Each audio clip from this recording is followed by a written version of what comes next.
所以有一個在華人被稱為華人神探，甚至在美國被稱作當代福爾摩斯的李昌鈺博士，他逝世了。但是時候，他竟然在全球掀起了討論，原因是什麼？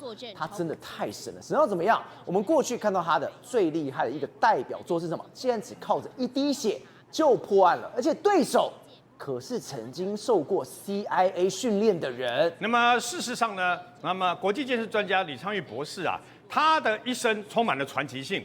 正讓李昌鈺一炮而紅的這個案子呢，叫碎木機碾屍案。為什麼？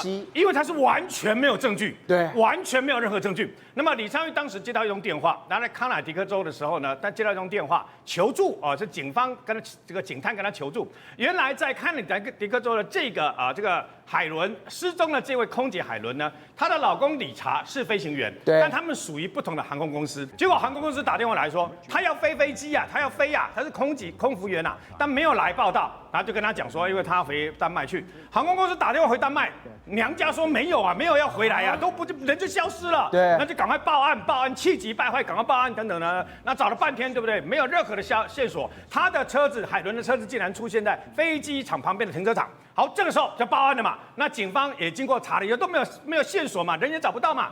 通常配偶不見的話，第一件事情就懷疑另外一半，对，他涉案嫌疑超過一半，所以呢，幫他做過測謊。都沒事，是包括心跳脈搏跟相關的這個電阻啊，那個相關的焊機的電阻全部都過，也就是說不是他幹的，對，然後就陷入了一片的這個死寂，所以沒辦法就找上李昌鈺。李昌鈺第一件事情說測謊啊，他說測謊沒事啊，再測一次以後呢，還是一樣，還是一樣，沒有說謊啊，都過。李昌鈺去見這個測謊的人，那個測謊的人跟他講說，也是沒有測謊啊，是沒有這個說謊。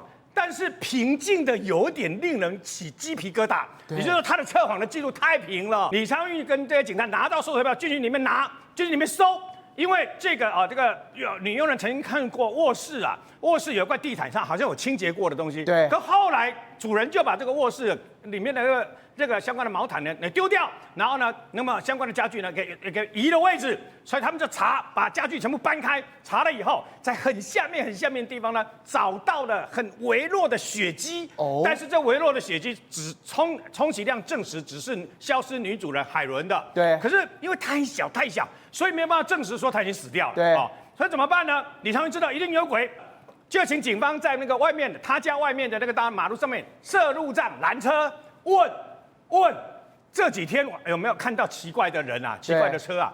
結果沒想到攔了2車，攔了2天以後，攔到一個卡車，攔到一個司機啊。司機說司機負責鏟雪的，他說有那天晚上啊，就在那天晚上，我遇到一個卡車司機，後面那帶了一個碎木機，然後呢還嫌我那個鏟雪速度太慢，還比中指，還罵我們兩個對罵。然後警方就把這個理查他先生的照片給他看到，就他，我永遠不會忘記，就是他。對。碎木機，對不對？對。結果李昌鈺說有一個很大膽，各位那時候剛好下大雪，雪都積得一個人那麼厚啊，他就沿着那個路線看，往一個湖去，然後李昌鈺親自開着車到那個湖去，找了8個位置，車子可以到，碎木機可以放。他心裡有個大膽的想法，說會不會用碎木機來把海倫啊毀屍滅跡？對。可問題是很冷啊，零下10幾度啊，人怎麼容呢？怎麼查呢？對。結果呢，挖人下去這個湖裡面呢，也是很冷，但挖人下去找到一個電鋸，上來以後，那個電鋸被磨掉號碼以後呢，本來想丟掉，李昌鈺說不要丟掉，送回實驗室。還原他的號碼了以後，就是理查，你知道嗎？理查卻買了一個這個相關的電鋸，磨掉了以後，再把它丟到湖裡面。所以呢，李昌鈺院長就溶血，大家就認為就他幹的。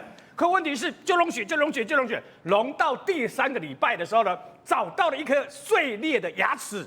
這個牙齒有3次補牙齒的補牙的跡象，然後呢，找到了這個海倫失蹤的海倫這個空姐啊，她的牙科醫生證實是海倫的牙齒。各位。原來搞了半天碎屍，用那個碎木機呢碾屍毀屍滅跡的，就是他先生。對。那為什麼他可以通過2次通過這個測謊機呢？原來去查他的他在當這個飛行員之前，他是 CIA 的相關的探員，所以他們受過訓練。所以李昌鈺 VS CIA 的探員。对。最後在法庭上，那麼陪審團大家一致判他50年的有期徒刑。宏觀取材，釐清真相，犀利精準，深入剖析，時刻掌握關鍵新聞時事，不漏接。老時段，新氣象，我是鍾耀和，關鍵時刻2.0全新出擊。